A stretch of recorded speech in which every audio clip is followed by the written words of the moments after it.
Well, hello my dear bachas. Welcome to Star Education to learn the whole concepts of science. Myself Brijesh Dubey and today we are studying NCERT syllabus from class 8 Science chapter number 1 that is crop production and management. So इस chapter का ये तीसरा lecture है। 2 lectures already upload हो चुके हैं my dear बच्चास। सो अगर किसी ने नहीं देखे हैं दोनों लेक्चर तो यहाँ जो ऊपर आपको आई बटन दिख रहा है उस आई बटन पर आप क्लिक कीजिए और आप वहां से लेक्चर्स प्रीवियस लेक्चर्स जो है उसके देख सकते हैं, बिकॉज वहां पर इसके कॉन्सेप्ट्स हैं, बेसिक्स हैं और यहाँ पर हम इसकी आगे की थियरीज जो है वो स्टडी कर रहे हैं। सो मैं आपको रिकमेंड करूंगा कि एक बार अगर आपने नहीं देखा है तो वो लेक्चर्स जरूर देख लीजिए। तो ये वाला लेक्चर जो है बहुत ही आसानी से आपको समझ में आएगा। सेकंड थिंग, अगर आप चैनल पर नए हैं तो यहाँ जो वीडियो के नीचे रेड बटन दिख रहा है सब्सक्राइब का, उसको क्लिक करके सब्सक्राइब कर ले चैनल को।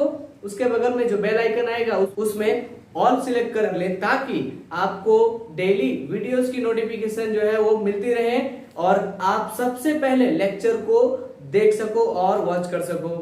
अच्छा, तो यहाँ पर स्टडी करने का सबसे बड़ा बेनिफिट क्या है? तो सबसे बड़ा बेनिफिट ये है माय डियर बच्चास कि आप यहाँ पर स्टडी तो करोगे स्टेप बाय स्टेप, ठीक है। उसके अलावा आपके सभी क्वेश्चन का मैं आंसर दूंगा। कोई भी क्वेश्चन होता है आप मुझे कमेंट बॉक्स में कमेंट करके पूछ सकते हैं। और दूसरी बात कि आप यहां से स्क्रीनशॉट लेकर के या वीडियो को पॉज करके आप अपनी नोट्स भी बना सकते हैं। अगर आपके पास बुक वगैरह नहीं है तो आपके लिए बिल्कुल बहुत ही ज्यादा हेल्पफुल होगा। फिर भी अगर आपके पास बुक है तो भी यहाँ पर पूरा चैप्टर आपको रीड करने की जरूरत नहीं है। मैंने उसको पूरा शॉर्ट में करके नोट्स बनाई है और आप यहां से उसको पढ़ सकते हैं और आपका टाइम बच जाएगा, ठीक है। तो चलिए अब हम देर नहीं करते हैं, हम आगे बढ़ते हैं, थ्योरी देखते हैं कि थ्योरी आज की क्या है।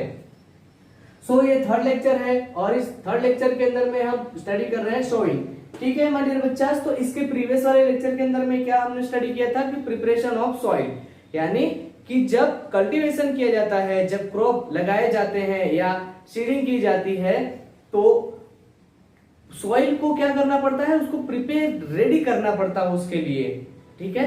तो वो हमने प्रीवियस लेक्चर के अंदर में स्टडी किया था। उसके लिए कौन कौन से जो इक्विपमेंट्स हैं वो यूज किए जाते हैं उसको भी हमने वहां पर फिगर के थ्रू समझा था। नाउ अभी यहाँ पर उसके आगे का एक नेक्स्ट स्टेप हम देख रहे हैं, दैट इज सोइंग। तो ये सोइंग क्या है, ठीक है। तो सोइंग मतलब के खेतों के अंदर में दाने लगाना या दाने डालना, ठीक है। ये आप लोगों ने देखा ही होगा, प्रैक्टिकली टीवी में देखा होगा, मोबाइल में देखा होगा, या अगर आप विलेज से बिलोंग कर रहे हैं, विलेज में आते जाते रहते हैं तो वहां पर भी इस तरीके से सीडिंग करते हुए देखा होगा, है ना। और ऐसे बगल में थैला रहता है या बगल में टोकरी लिए रहते हैं और ऐसे दाने निकाल कर ऐसे डालते जाते हैं, ऐसे डालते जाते हैं। तो वही होता है सोइंग या हम कहें उसको सीडिंग करना, ठीक है। और नहीं समझ में आता है तो कबूतरों को दाने डालते हुए तो देखा ही होगा ना, ऐसे दाने उठा के डालते हैं, बस वैसे ही उसमें जमीन में दाने डालते हैं, ठीक है। तो हो जाता है सोइंग। चलिए, तो अब इसको हम मेथड से पढ़ते हैं, किसे कहते हैं। So scattering seeds on the earth after soil preparation, ठीक है। मैंने कहा ना सॉइल प्रिपेयर करने की बात की प्रोसेस है, स्टेप बाय स्टेप ही हम चल रहे हैं। तो सॉइल प्रिपरेशन के बाद में for cultivation is known as sowing. तो भाई कल्टीवेशन का मतलब क्या हो गया, तो क्रॉप लगाना यानी कल्टीवेशन हो गया। तो कल्टीवेशन के लिए स्कैटरिंग करना, मतलब दानों को, सीड्स दानों को डालना, तो वो क्या हो गया, तो हो गया सोइंग। अच्छा, तो चलिए आगे बढ़ते हैं। It is most important part of agriculture. तो भाई ये सबसे मोस्ट इंपोर्टेंट पार्ट है एग्रीकल्चर का, यह बहुत ही ज्यादा इंपोर्टेंट पार्ट है। सब कुछ कर दिया, दाने ही नहीं डाले तो क्रॉप होगा, बिल्कुल भी नहीं होगा। चलिए, plant can not grow without seed. ये तो वही बात हो गई ना कि पानी नहीं है, पानी पीना है। भाई पानी नहीं तो आप पियोगे कैसे, सही है। लाइट नहीं है तो फैन कैसे ऑन करोगे। सो जब अगर उसमें सीड डालोगे ही नहीं तो वहां पर क्रॉप किस तरीके से जर्मिनेट हो सकते हैं या प्लांट किस तरीके से जर्मिनेट हो सकते हैं, सही बात। तो यहाँ पर वही कह रहे हैं कि plant can not grow without seed. बिना सीड के प्लांट कैसे ग्रो होंगे, जब सीड ही नहीं होंगे तो प्लांट कैसे ग्रो हो सकते हैं। अब आप में से कुछ ऐसा सोचेंगे कि सर जो पेड़ होते हैं कुछ, उनकी जो डालियां लगाने से क्या होता है तो वो फिर से पनपने लगते हैं और नया प्लांट रेडी हो जाता है, तैयार हो जाता है। तो माय डियर बच्चास, वहां पर भी स्टार्टिंग बेस पर उसके सीड तो लगाने ही पड़ते हैं ना हमको, कहीं ना कहीं से तो उसका सीड आया होगा, तभी तो वो आज है ना। तो प्लांट के लिए हमारे पास में सीड होना बहुत ही जरूरी है, बिना सीड हो ही नहीं सकता है भाई, है ना। ओके, आगे बढ़ते हैं। The type of seed sown decides the quality of crops that would come out of it। भाई देखो, जो क्रॉप आ रहा है, ठीक है, क्रॉप आ रहा है तो किस पे डिपेंड करता है, तो क्वालिटी ऑफ सीड, यानी सीड की क्वालिटी क्या है उसके ऊपर में डिपेंड करता है। देखिए अभी मैं यहाँ पर आपको एक एग्जांपल बताता हूं। आप लोगों ने कॉर्न यानी कि मकई, ठीक है, जिसे भुट्टा भी कहते हैं, वो तो सीखा हुआ होता है तो भुट्टा कहते हैं, हम मकई की बात करते हैं। तो मकई आप सभी ने खाया होगा, मार्केट में मिलती होती है। तो हम ज्यादातर मकई कौन सी लेकर के आते हैं, ज्यादातर हम लेकर के आते हैं अमेरिकन मकई खरीदते हैं, है ना, बहुत ट्रेंड में चल रही होती है। तो पूछ के लेते हैं कौन सी मकई है, अमेरिकन है, हाँ चलो लेकर के आओ। क्यों, उसके दाने, उसमें ज्यादा दाने होते हैं, उसके दाने बड़े होते हैं, फुल होते हैं। देसी आती उसमें कहीं आधे दाने नहीं भी होते हैं या कम उसमें होता है, तो जब उसको वजन करते हैं तो उसमें दाने कम आते हैं। तो इसी के हिसाब से हम अमेरिकन मकई लेते हैं, ठीक है। सो यहाँ पर बात वही कर रहे हैं भाई कि डिपेंड करता है कि सीड की क्वालिटी के ऊपर। सीड की जितनी अच्छी क्वालिटी होगी उतना ही अच्छा क्रॉप उसमें से मिलेगा। अभी देख रहे हैं हम कि अभी मैंगोज की सीजन चल रही है। भाई मैंगोज भी हम लेने जाते हैं मार्केट में तो अच्छी क्वालिटी का मैंगो देख करके लेते हैं कि जो मीठा हो और बहुत ही अच्छी उसमें से खुशबू आ रही हो, ऐसा ही मैंगो लेते हैं। कोई भी एरा गेरा है मैंगो हम लेकर के नहीं आते हैं, राइट। तो ऐसा क्यों करते हैं, बिकॉज हमें पता है कि ये पर्टिकुलर मैंगो है तो इसकी क्वालिटी अच्छी होगी, ये बहुत ही मीठा होगा। क्यों, क्योंकि उसका जो सीड था वो गुड क्वालिटी का था, तो उससे जो मैंगो ट्री हुआ वो गुड क्वालिटी का हुआ, तो उससे जो मैंगोज प्रोडक्ट हो रहे हैं वो भी गुड क्वालिटी के ही हो रहे हैं। चलिए अब हम आगे बढ़ते हैं। तो मुझे लगता है आपको समझ में आया होगा, नहीं समझ में आया तो कमेंट बॉक्स में मुझे कमेंट कर सकते हैं, बिना घबराए बिना डरे। आगे बढ़ते हैं। Good quality seeds should always be sown. भाई तो हमेशा गुड क्वालिटी के सीड को ही हमें सोन करना चाहिए, यानी कि लगाना चाहिए। Good quality seeds can be easily distinguished from the bad ones. भाई जो गुड क्वालिटी के सीड्स होते हैं उनको बैड क्वालिटी के सीड्स में से अलग करना जरूरी है। क्यों जरूरी है अभी इसको मैं आपको स्टेप बाय स्टेप समझाऊंगा, पहले ये लाइंस समझ लेते हैं। वंस पुट, भाई पुट तो 2 बार हो गया, अच्छा एक बार निकाल देते हैं। चलिए देखा, ऐसे होता है कभी कभी, हो जाता है, आप लोगों के ख्यालों में कोई आता नहीं। Put in water and the left for some times. The damaged seeds being light and hollow would float on the surface. भाई देखो यहाँ पर क्या कह रहे हैं कि हमें क्या करना चाहिए, तो बैड क्वालिटी के सीड में से अच्छी क्वालिटी के सीड हमको निकालने चाहिए। और वो किस तरीके से निकालने हैं, तो यहाँ पर मेथड भी दी हुई है, पहले हम यहाँ पर उसको देख लेते हैं। आप सोच रहे हैं जगह क्यों खाली है, तो इसीलिए खाली रखी है मैंने। देखो एक बड़ा सा हम पहले कोई बाउल ले लेते हैं, समझ लो इस तरीके से। चलो इसको थोड़ा सा डिजाइनेबल भी बना देते हैं भाई। अब क्या करना है, अब इसके अंदर में पानी भर देना है, ठीक है, पानी भर देते हैं इस तरीके से।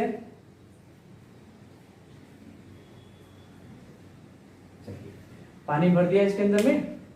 अब क्या करना है, इसके अंदर में सीड्स डालने हैं, सीड ले लेना है, जो जर्मिनेट करने वाले हैं उसी सीड को हमको लेना है और इस वाटर के अंदर, पानी के अंदर में उनको हमको डाल देना है, ठीक है। सारे के सारे सीड्स हमको क्या करना है, इसमें डाल देना है।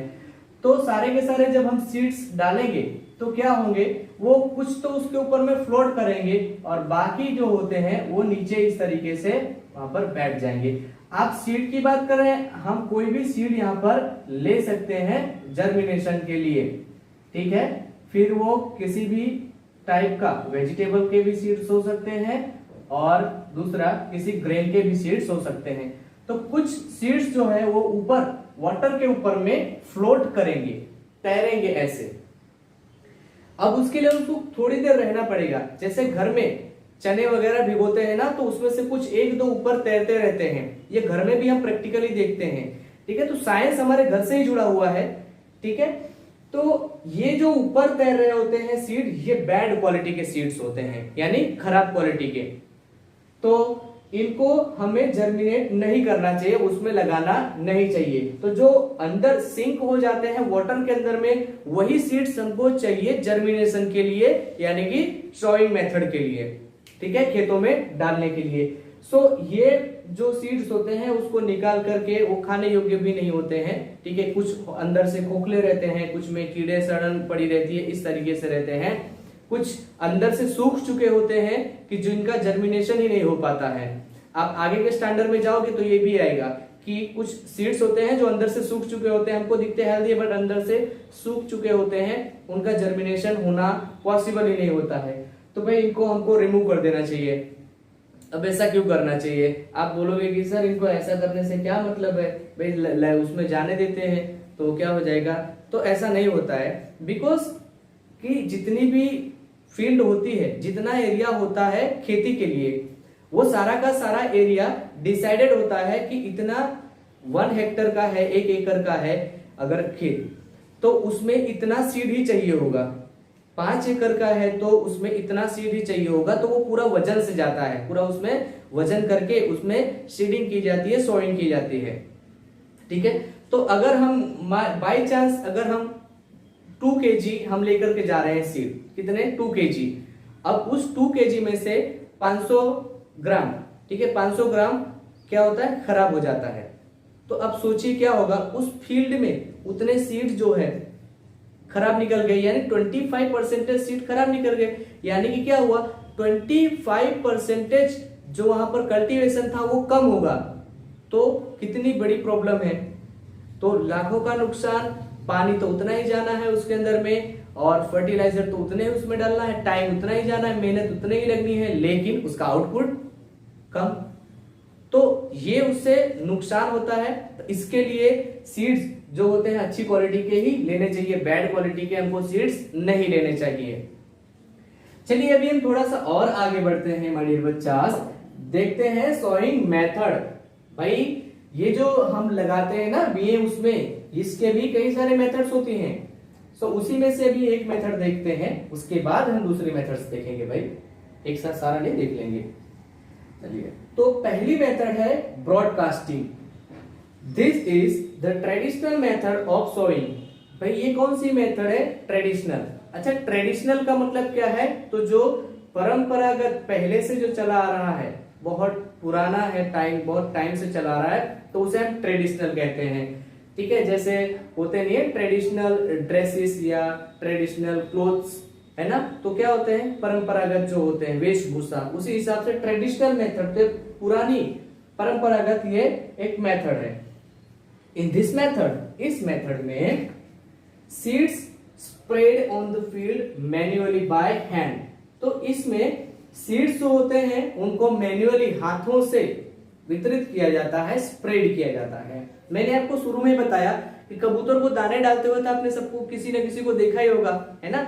अब वहां पर जो हम कबूतर को दाने डालते हैं, खाने के लिए डालते हैं, लेकिन मेथड वैसी होती है, दाने निकालते हैं और सीधा ऐसे छींट देते हैं। आपने कहीं देखा होगा, खेतों वगैरह में कहीं ना कहीं देखा होगा, या अब आप गौर करेंगे इसके बाद में, तो दाने इस तरीके से थैली में डाले रहते हैं, निकाल के इस तरीके से फेंकते जाते हैं, या इस तरीके से फेंकते जाते हैं। तो इस तरीके से हाथों से वितरित किए जाते हैं। लेकिन ये मेथड पुरानी है, उसके साथ साथ अगर बहुत बड़ी फील्ड है, लार्ज फील्ड है, तो उसके लिए एप्लीकेबल नहीं है। It is useful only for plots of small size. तो ये छोटे प्लॉट्स के लिए, यानी कम जगह के लिए, यानी जो छोटे खेत होते हैं उनके लिए मेथड उपयोगी है। ऐसा क्यों भाई? ऐसा इसलिए कि भाई मान लो बहुत लंबी खेती है, अब वहां पर हाथों से कब तक डालते रहो, कितना डालोगे? फिर बाई चांस ऐसा हुआ कि आप डालते गए, उधर कहीं भूल गए किधर डाला है, तो तो ये सारी प्रॉब्लम्स होती हैं, इसके लिए ये छोटे फील्ड के लिए ज्यादा यूजफुल है। इसके बाद की मेथड्स अभी हम और भी देखते हैं। इतना आप स्क्रीनशॉट ले सकते हैं, वीडियो को पॉज करके नोट्स बना सकते हैं। ठीक है, चलिए हम आगे बढ़ते हैं। और अगर नोटबुक और पेन नहीं लिया हो तो अब से लेकर के बैठ जाओ नोट्स बनाने के लिए। ओके माय डियर बच्चास, चलिए आगे बढ़ते हैं।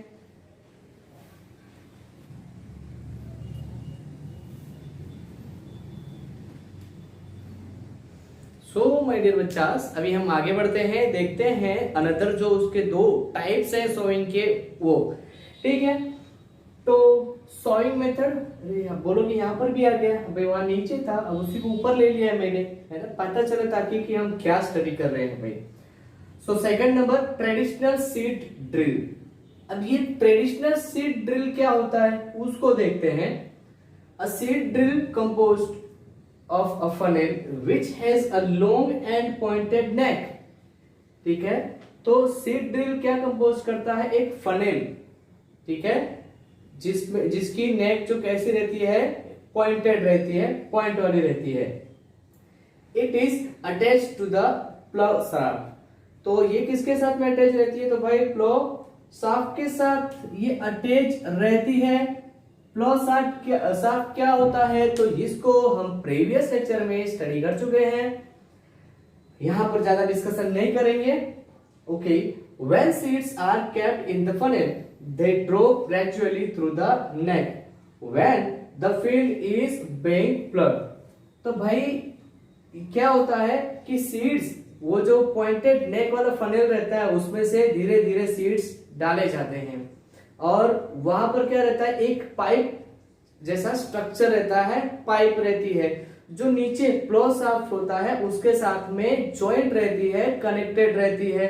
एंड होता क्या है कि वहां से सीड वो धीरे धीरे धीरे धीरे गिरता रहता है, जिससे क्या होता है कि इक्वली मात्रा में वहां पर सीड जो डिस्पर्स किया जा सकता है, शो किया जा सकता है।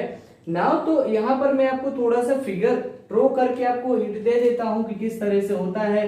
तो प्रीवियस लेक्चर में हमने देखा था भाई, क्या देखा था, प्लाव किस तरीके से होता है। नाउ आप यहां से इसको ड्रॉ करना भी सीख सकते हैं।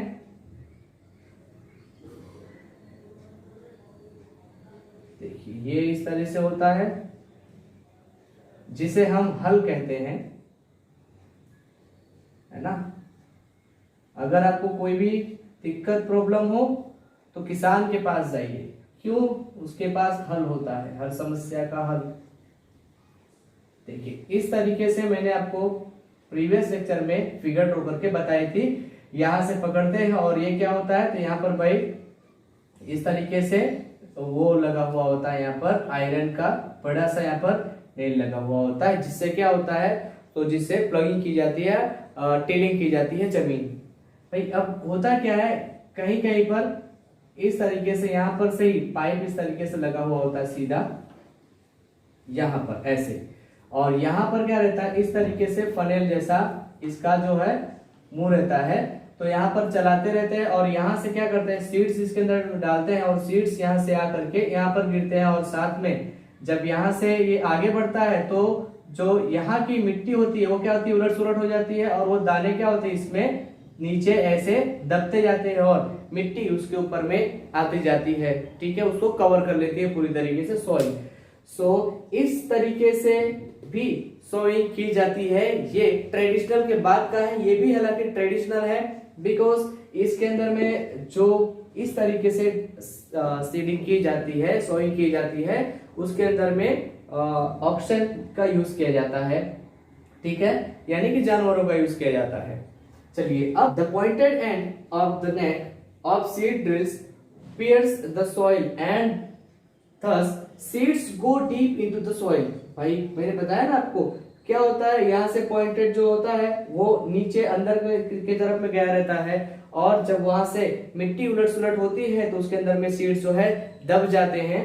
तो इस तरीके से ट्रेडिशनली, उस ट्रेडिशनल के बाद का ये भी ट्रेडिशनल ही है। ठीक है, अभी हम देखते हैं एडवांस यानी कि मॉडर्न सीड किस तरीके से किया जाता है, सॉइल किस तरीके से की जाती है।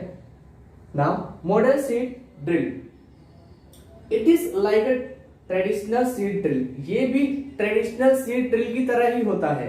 अब देखो कितना भी कुछ कर लोगे तो ट्रेडिशनल कुछ ना कुछ तो रहेगा ना, ट्रेडिशन तो अपनी छाप ऐसे नहीं छोड़ने वाला है। चलिए, it contains many hollow and pointed tubes. बस क्या होता है इसमें कई सारी पॉइंटेड और हॉलो, हॉलो यानी कैसी भाई, अंदर से खोखली खाली ना ट्यूब्स रहती हैं। चलिए, which are fitted on a huge frame of iron, जो किस पे फिट की रहती है, तो एक बहुत ही बड़े आयरन के फ्रेम के ऊपर में फिट की रहती है। Okay, all the tubes are connected to huge container, ये सारी की सारी ट्यूब एक कंटेनर के साथ में कनेक्ट की हुई रहती हैं। Seeds kept in this container, और उस कंटेनर के अंदर में क्या रहता है, सीड्स भरे हुए रहते हैं। so that seeds can drop through hollow tubes, it is drawn by tractor। भाई तो उस ट्यूब में से सीड्स जो है क्या किए जाते हैं, तो वहां से धीरे धीरे रिलीज किए जाते हैं और उस पाइप से आकर के नीचे वो गिरते हैं, और क्या होता है, तो इस तरीके से सोइंग होती है। और इसमें ट्रैक्टर का यूज किया जाता है। ट्रैक्टर का यूज इसलिए किया जाता है बिकॉज माय डियर बच्चास, जिसको मैं प्रीवियस लेक्चर में आपको बता चुका हूँ, क्योंकि वो जो आयरन का उसके अंदर में फ्लो होता है ना, बहुत ही काफी हैवी होता है, बहुत ही बड़ा होता है। तो अगर उसके अंदर में हम जानवरों का यूज करेंगे, एनिमल्स का, तो थोड़ा दिक्कत हो सकती है भाई, क्योंकि उनमें भी तो जान ही है ना, एक लिमिटेशन होता है हर एक का ना। तो यहाँ पर हल्की फिगर में आपको ड्रॉ करके बता देता हूँ, बहुत ज्यादा स्पेस नहीं है। तो इस तरीके से माय डियर बच्चास एक आयरन की फ्रेम होती है, ठीक है। बहुत ही अच्छे से, उतना नहीं बनेगा भाई अभी, चलिए ऐसे ना। होता क्या है, तो यहां पर इस तरीके से नीचे रॉड्स लगे हुए होते हैं पकड़ने के लिए। प्रीवियस लेक्चर में मैंने अच्छे से फिगर ड्रॉ करके इसको बताया हुआ, सेम ही फिगर है ना। होता क्या है, तो यहां पर एक बड़े से पाइप इस तरीके से चारों तरफ फिट रहता है, और यहां से एक बड़ा सा होलो इस तरीके से पाइप रहता है, और उसके ऊपर कंटेनर इस तरीके से फिट किया हुआ रहता है। यहाँ से कई सारे ऐसे होल्स रहते हैं, और यहाँ से उसके बाद में निकलते हैं, और नीचे क्या रहता है, तो उसमें नीचे इस तरीके से नीचे प्लग्स लगे हुए रहते हैं। नाउ क्या होता है भाई, हर एक जगह जहां होता है ना, वहां पर इस तरीके से होलो, ये पाइप इस तरीके से आई हुई होती है। पूरा रेड हो जा रहा है, एक ब्लू से ड्रॉ करके बता देता हूं। यहां से इस तरीके से वो पाइप्स आई रहती हैं। ना होता क्या है, ये सारे के सारे इसी तरीके से होते हैं, साफ की तरह होते हैं। साफ जो होते हैं अंदर जब जमीन में जाते हैं, उसको उलट सुलट करते हैं, तो उसके साथ में ये जो यहाँ से सीड्स आते हैं इसके साथ गिरते हैं, और वो भी क्या होते हैं, तो सॉइल के नीचे वो दब जाते हैं, और इस तरीके से सॉइल की जाती है। नाउ तो पहले हमने ट्रेडिशनल देखा, उसके बाद में फिर से उसको ट्रेडिशनल हमने ड्रिल देखा। अब नाउ उसके बाद ये इसका मतलब क्या हो गया, ये ऐसा क्यों किया जाता है, इसका यूज क्या है, ठीक है। तो कुछ तो होता होगा, तो भाई ऑफ कोर्स हर एक काम जो होता है कहीं ना कहीं उसमें कोई ना कोई फायदा जरूर छुपा हुआ होता है, ठीक है। तो देखते हैं इसके फायदे क्या है। एडवांटेजेस ऑफ सीड ड्रिल, कि भाई सीड ड्रिल का एडवांटेज क्या है, ये सब यूज किए, इसका फायदा क्या है ना। पहला देखते हैं, सो सीड्स एट यूनिफॉर्म डिस्टेंस। भाई तो जो सीड्स होते हैं वो यूनिफॉर्म डिस्टेंस पे ही लगाए जाते हैं। अब मान लो कि कोई फील्ड है, ठीक है, इतनी बड़ी फील्ड है।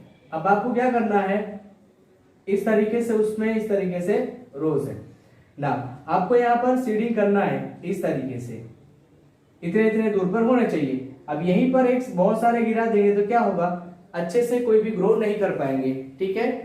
तो क्या होगा, तो सीड भी बेकार जाएंगे और उतनी फील्ड भी कोई किसी काम की नहीं रहेगी। तो भाई इसीलिए इसका यूज किया जाता है कि इसमें अपने आप ही जो सीड्स हैं वो गिरते रहते हैं, तो इक्वली टाइम पर ही गिरते हैं, तो इक्वल डिस्टेंस पर सारे के सारे सीड्स जो है वो लगते हैं, सो होते हैं। Now protect seed from being eaten by birds.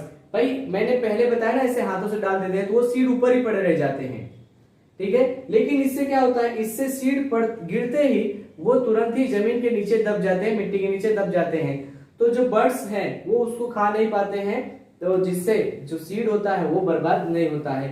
नहीं तो सोचो, जैसे मैंने अभी थोड़ी देर पहले बताया आपको कि 2 kgs उसने सीड लिए थे, अब 500 ग्राम उसमें से खराब निकल गए तो क्या होता है।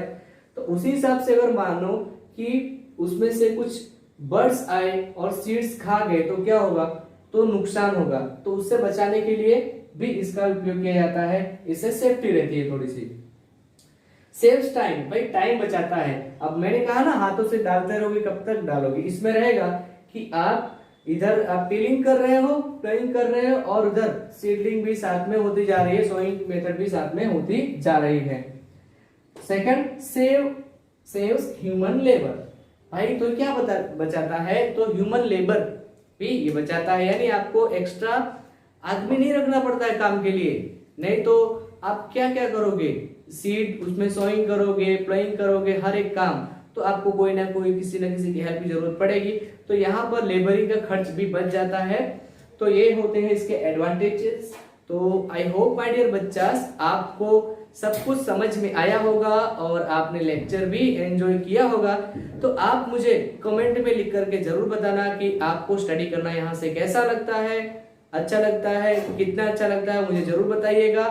और अपनी नोट्स भी आप लोग जरूर प्रिपेयर कीजिएगा, क्योंकि अपने हाथ से बनाएंगे तो आपको ज्यादा बेनिफिट होगा, क्योंकि अपने हाथ से कोई भी काम करते हैं तो हमको लॉन्ग टाइम तक रिमेम्बर रहते हैं। ठीक है, तो माय डियर बच्चास हम मिलेंगे अगले लेक्चर में। लेकिन अगर आप चैनल पर नए हैं तो चैनल को अभी सब्सक्राइब कर लीजिए, सबसे पहले लेक्चर देखने के लिए, सबसे पहले वीडियोस देखने के लिए। और अगर आपको वीडियो पसंद आया हो तो उसे लाइक जरूर कर दें और वीडियो को शेयर भी जरूर करें, क्योंकि ज्ञान बांटने से ही बढ़ता है। तो माय डियर बच्चास हम मिलते हैं अगले लेक्चर में, तब तक के लिए बाय बाय।